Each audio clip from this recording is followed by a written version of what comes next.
สู่ซองวันมื้อนี้เขาจะมาเฮ็ดอันซาเสื้อแม่ล่ะ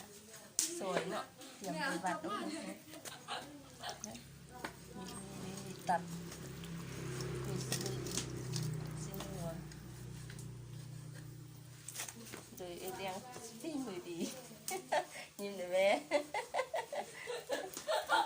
แหน่นึกเข้านี่น้อยสุดแล้วลมนั่งไว้เนี่ยแซ่บๆมันนี่ไปให้พ่อแม่พี่น้องที่ได้ล่วงลับไปเนาะเขามาหับมาจุ่มเอาให้สิได้ค่ายม่านสุขภาพแข็งแรงแล้วก็ปูเมียาอยู่ทางมือเครื่องให้ได้พร้อมด้วย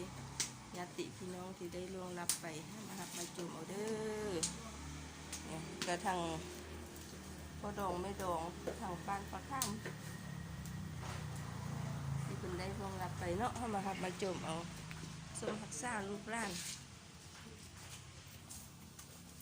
นะมันก็ไปได้เนี่ยเห็ดอ่ะ